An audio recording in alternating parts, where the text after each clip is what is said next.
Ya pemirsa, untuk mengetahui perkembangan dan juga tren perdagangan komoditas, kami sudah terhubung bersama Andri Hardianto, analis Asia Trade Point Futures.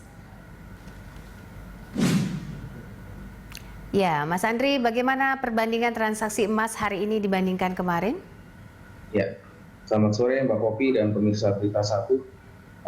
Terkait dengan transaksi emas untuk hari ini, memang kalau kita lihat untuk transaksi di Bursa Berjangka Jakarta, untuk volume loko London sendiri mengalami penurunan ya, Mbak Popi. Volume kemarin itu ditransaksikan di angka 25.425 lot. Sementara untuk volume hari ini turun cukup dalam menjadi 3.272 lot. Dan untuk harganya sendiri, di sini saya juga mencatat harga loko London itu yang ditransaksikan di Bursa Berjangka Jakarta itu turun di level 1.791,97 per troy ounce dari harga kemarin di 1.794,79 per troy ounce. Dan saya pikir penurunan harga emas untuk hari ini atau khususnya loko London yang ditransaksikan di Bursa Berjangka Jakarta ini melanjutkan penurunan yang memang telah terjadi sejak awal pekan ini, Mbak. Oke, lalu untuk tren harga emas pekan ini seperti apa, Mas Andri? Soalnya kan ada pengaruh stimulus juga dan juga jelang rilis suku bunga Bank Indonesia. Ya, sebenarnya isu terbesar untuk pelaku emas saat ini adalah prospek pemulihan ekonomi, Mbak Popi. Seperti kita tahu, memang di awal tahun ini pandemi COVID masih berlangsung. Cuma di beberapa negara itu pelonggaran lockdown sudah mulai dilakukan dan vaksinasi juga sudah mulai dilakukan di beberapa negara.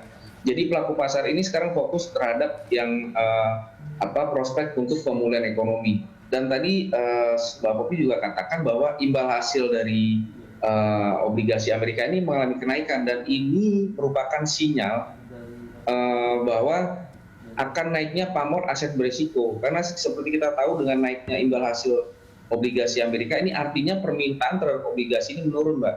Dan obligasi ini kan seperti kita tahu adalah safe haven ya, seperti juga emas. Oleh karena itu otomatis dengan naiknya imbal hasil obligasi Amerika ini ikut menekan prospek harga emas untuk saat ini, Mbak.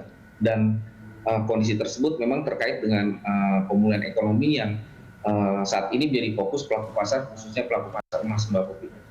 Oke, nah untuk rekomendasi Anda sendiri untuk investor emas momentum buy on weakness ini seperti apa? Iya. Nah, kalau dari teknikal saya bisa sebutkan yang patut diwaspadai ada level di level 1.770. Investor bisa waspada untuk level tersebut. Dan untuk kisaran jangka menengah pergerakan harga emas sendiri, itu saat ini saya mencatat ada di level 1.950 per troy ounce sampai di level waspada tadi yaitu di 1.770 dolar per troy ounce. Dan jika di level 1.770 ini akan terjadi rebound, saya melihat target jangka pendek itu akan rebound ke level 1.840. Sementara jika di level 1.770 tadi itu terjadi breakdown, saya melihat target jangka pendeknya itu akan ke level 1.700 sampai di 1.680 dolar per troy ounce. Jadi saya pikir untuk saat ini investor emas waspada atau wait and see untuk di level pergerakan di 1.770 dolar per troy ounce, Mbak Popi. Oke, lalu soal prospek harga CPO kemudian juga hingga akhir Februari ini dengan pengaruh permintaannya? Ya, kalau kita lihat memang CPO untuk saat ini pergerakannya dipengaruhi oleh berkurangnya pasokan dari Malaysia karena di Malaysia sendiri juga masih terjadi pengetatan atau lockdown. Sementara dicatat di sini untuk permintaan itu mulai mengalami kenaikan khususnya dari Tiongkok dan India, Mbak Popi. Seperti kita tahu di dua negara ini sudah mulai terjadi pelonggaran untuk lockdown-nya dan permintaan akan minyak nabati ini juga mulai meningkat khususnya CPO. Selain itu untuk prospek CPO ke depan saya pikir masih cukup cerah karena di sini saya mencatat harga minyak nabati substitusi untuk CPO khususnya minyak kedelai ini juga mengalami kenaikan. Sementara kita juga lihat CPO juga ditopang oleh stabilnya harga minyak yang bergerak di level 60 dolar per barrel. Dan saya pikir prospek CPO untuk jangka pendek ini masih cukup cerah, Mbak Popi. Untuk harga robusta, Mas Andri, dan juga pengaruh cuaca ekstrimnya? Iya betul. Cuaca La Nina di daerah atau negara produsen kopi, khususnya Brazil, juga Vietnam dan Indonesia, saya pikir cukup menjadi sentimen yang sangat penting ya untuk robusta dan arabica. Dan saya lihat untuk robusta sendiri ini mulai mengalami kenaikan atau penguatan dikarenakan tadi adanya potensi anomali cuaca La Nina di daerah penghasil yaitu Vietnam. Sementara kita tahu prospek permintaan untuk kopi seiring dengan yang tadi saya katakan pelonggaran lockdown di beberapa negara itu juga mulai sudah terlihat, dan saya pikir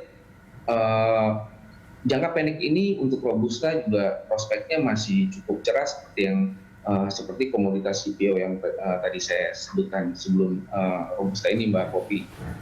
Oke, lalu rekomendasi Anda untuk investasi jangka menengah dengan optimisme pemulihan ekonomi seperti apa?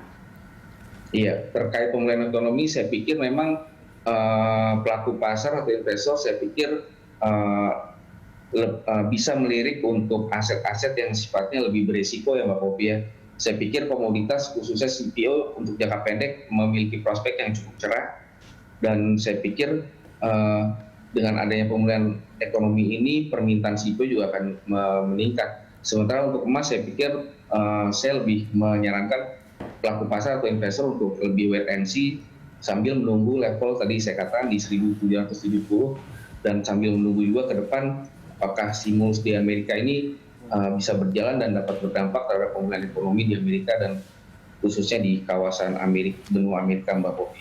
Baik, terima kasih untuk analisanya Mas Andri Hardianto, analis dari Asia Trade Point Futures.